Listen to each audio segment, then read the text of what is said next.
Hello there everyone, this is Resident Weavile. Today I want to talk about a favorite series of mine, something that makes up part of my name, Resident Evil. I really enjoy Resident Evil, from its gameplay to its sometimes questionable story and voice acting.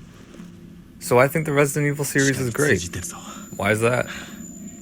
I figure I'll speak briefly on what I like about the series as a whole first, and then go into each game on their own.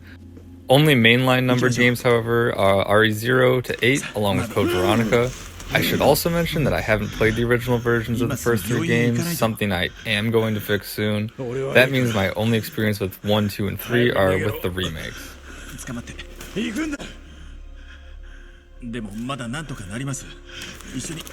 It's hard to say what I like most about the RE series, but it's either the gameplay or the atmosphere. Together, these two aspects really make the experience. The gameplay may change a little or a lot depending on the game, and the atmosphere usually changes depending on location. One consistency throughout the series is the tone. Resident Evil is known for having a B-movie-like feel, whether it's due to the voice acting, the writing, or simply the plot itself. I'm looking at you, Resident Evil 5 and 6. I, like many other fans, enjoy this silly and campy aspect of the series, something that was toned down in the RE2 and 3 remakes. With RE4 remake coming soon, I hope that they don't tone down that game as much, but from what we've seen so far, I think Capcom is going to. When it comes to the gameplay though, RE is consistently engaging, whether it's the slower investigative nature of RE1 to 7, the innovative third-person shooter mechanics that 4 brought, or the, as I like to say, would-be awesome in an arena shooter combat of RE6. Resident Evil is a series that I feel nails its core gameplay, with shortcomings residing in changes to the mechanics, characters, or the story mostly. The enemies and environments you encounter while playing also feel very solid and even creative at times. Classic horror fare like creepy mansions, castles, forests, towns, to the more sci-fi horror aspects of secret labs, factories, and military compounds. I think one of the best settings of the whole series is the train at the beginning of RE0. It really made me wish we got more horror or investigative games that take place on old classic looking trains. It's just something that was never really done again in the series, and I think it was a really big missed opportunity. As you move through these environments while playing, Resident Evil brings another one of its strong points to light: progression. Not everyone may agree with me, but I love the progression in RE games. It's true the first area of each game tends to be the best, but I love the changes that occur when you get closer to the end of the game.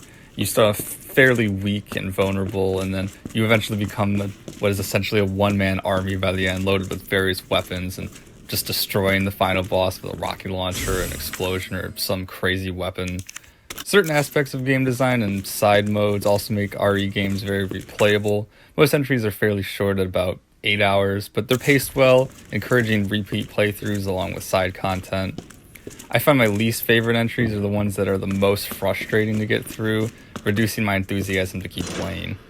As a whole, the Resident Evil series has a little bit of something to appeal to a wide audience. I'm happy to see the love it's been getting recently and want to see it continue. But for now, let's move on to each of the main series games.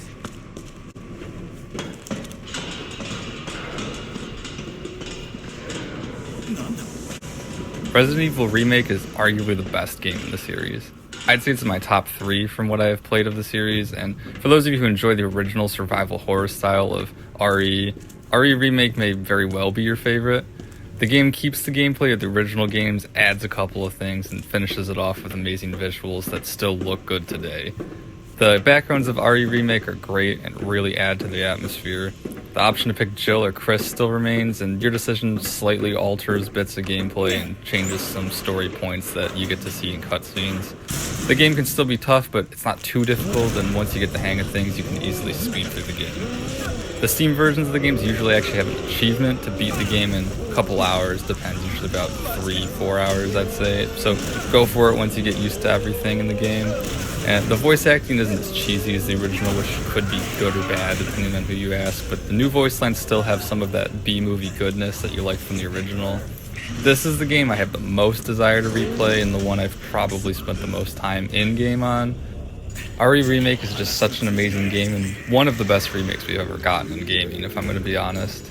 Now, I don't want to make these sections too long, so let's move on to RE2 Remake.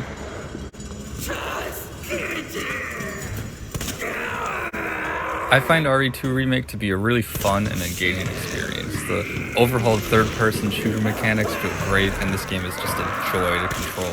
There's a tense and exciting feeling while exploring and running from or fighting enemies. The story and characters are pretty good. Marvin and Leon's brief time together is a standout to me. I do hear the original RE2 was better with its characters and the areas you explore in the game, and I should be able to check out the original RE2 soon. But this game just looks beautiful. The RE engine has proved to be a solid engine for Capcom to work with, and all the RE games using the RE engine look amazing. I'd say the worst part of the game is the samey A to B routes. It's probably the most downer portion of the game, but I think the core gameplay and the experience is just excellent. And RE2 Remake is probably my favorite of the series so far.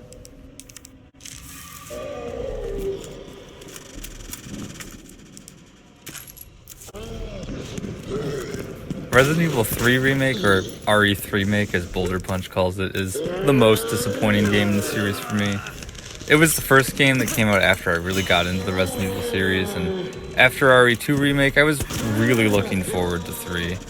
The game is too short, and from what I know of RE3, it cut a lot of content from the original. Anyways, this is a video about why RE is great, so what are some of the good things about RE3? The excellent controls from RE2 Remake return, and now you get a dodge, which is very useful and feels very natural to use. The sections where Nemesis chases you are great, and they are a bit short, but the boss fights with him are quite enjoyable. Carlos is such a fun character, and the sections of the game where you get to play as him feel like you're playing the RE6 Chris story, but with the new third-person RE combat, and, well, good. We'll get to you soon, RE6, don't worry. There's good things to say about you, I swear. Other things I enjoy about the game are your return to the RPD. You get to see how Marvin was bitten, and that creepy maze in the power station with all the little bug monsters. Those are probably the best parts. There's definitely fun to be had in this entry, but I feel like it's one of the weaker entries overall.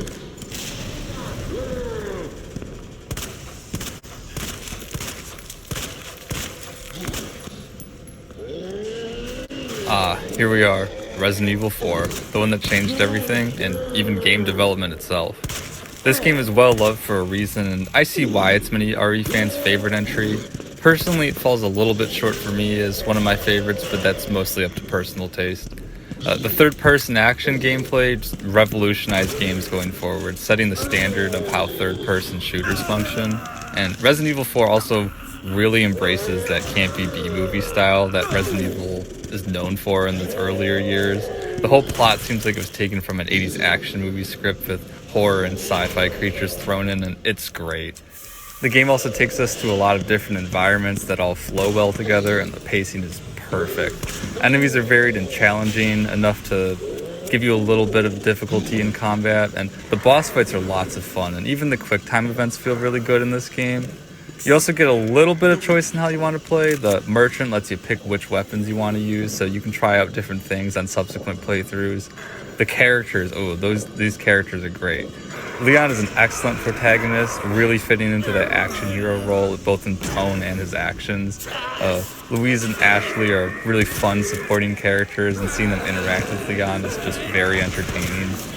The villains, Big Cheese, Salazar, and Sadler, they may be basic and comically evil, but they just fit so well in this game that there's no complaints there. The only real complaint I do have is the movement. It's a little bit frustrating to move around sometimes, which does make the game more difficult, but it's a lot more manageable once you're used to it. So to put it simply, RE4 is a masterclass in how to make a game and make people remember your game.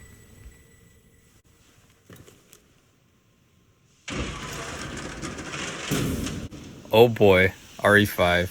I like this game, but it conflicts me a little bit. To get the bad points out of the way, 5 is the most bland in my mind when I think about it. 6 is the same action style and themes, but inflates it so high up that it makes it memorable. 5 gets a little bit forgotten about, in my opinion. Most people may just remember it as that game where Chris punches a boulder and you fight Wesker, but that's a bit of a shame, because the game is still really fun and entertaining. Basically, just take RE4, turn up the action movie dial some more. Is that a bad thing? I don't think so. Combat is much the same as the previous entry, but faster paced. Co-op is also an option, but solo isn't as terrible as some people say. Sheva's AI isn't that bad. Boss fights are still really enjoyable, and the Africa setting is a really nice change of pace for the series. I kind of feel like I'm playing a pulp adventure story, and I just love that. Resident Evil 5 might be better than you think, better than you remember. Give it a try if you haven't played it in a long time. You might end up liking it.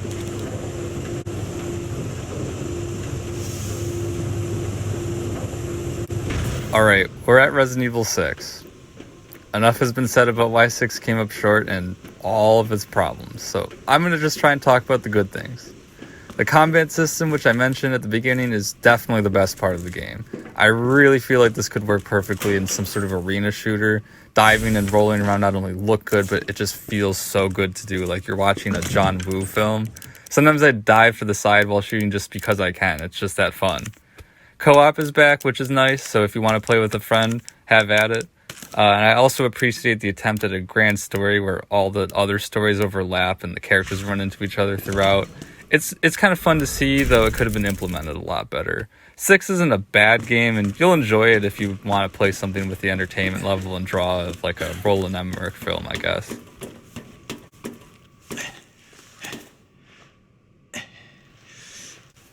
Here we go, Resident Evil 7. This one is also in my top 3 favorite entries, along with Resident Evil 2 Remake and Resident Evil Remake. 7 course-corrected the series and brought it back into horror, and I gotta say, 7's a pretty scary game, and that's a good thing if you ask me. The gameplay feels a lot like another great horror game, Alien Isolation, but with more combat and less hiding. Not to say you'll never hide. The first third of the game where Jack chases you is very intense and the best section of the game. The game keeps you claustrophobic and vulnerable, but you always have a way to get out of things and fight back. The setting is also a big thumbs up, and I don't know why it took so long to get to creepy swamp in Louisiana, but I'm sure glad we got here. The last third is a little bit of a slog, but RE7 has an excellent setting and gameplay and plenty of side content to get through. Oh, and it has the best save room music in the series.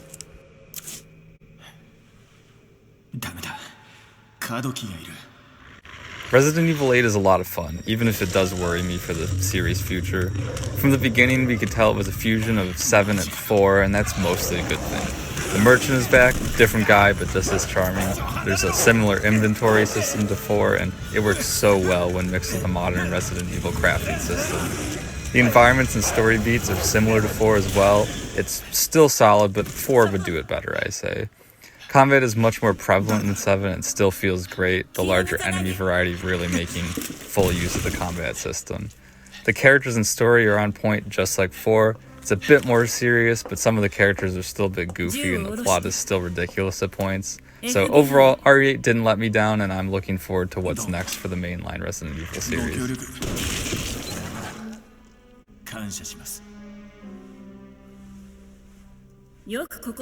Code Veronica is either your favorite RE game or you don't care about it. Okay, that's a bit harsh, but CV seems to be like RE5, it's a bit forgettable, and it's an old entry and hasn't been remade, so as a result it's a bit more frustrating to play.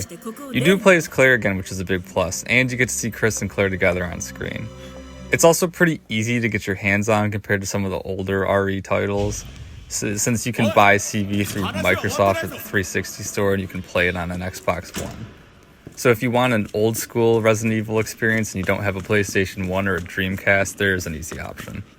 I don't have much else to say about Code Veronica, and I actually never finished the whole game. I got stuck on the Tyrant fight on the plane, I didn't have any healing items, and I had very low health, so one hit would kill me. I just couldn't get past it. I'm gonna have to go back and play it again soon, but for now, that's all I have to say about Code Veronica.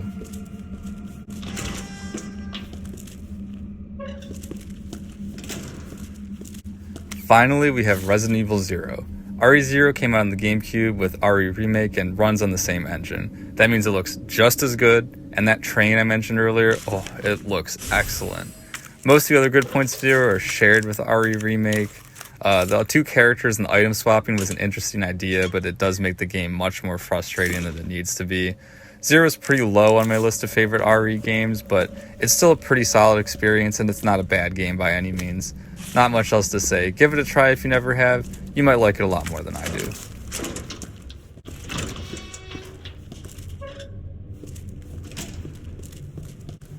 Resident Evil is such an infamous series. Nothing captures a gamer's imagination more when RE is mentioned than Chris and a boulder, Jill Sandwich, and Lady Dimitrescu. Those are perfectly good for memes, but RE is a lot more than that. These are entertaining games filled with a core style that morphs every few entries, providing different ways to play. Want a cheesy horror story? RE has it. Action movie plots? RE has it. Solid and responsive combat? RE has it. Actual scary horror moments? RE has it. Resident Evil stands as a classic series, and it's still popular, still going on to this day. And that's why I love Resident Evil. This is Resident Weavile. See ya.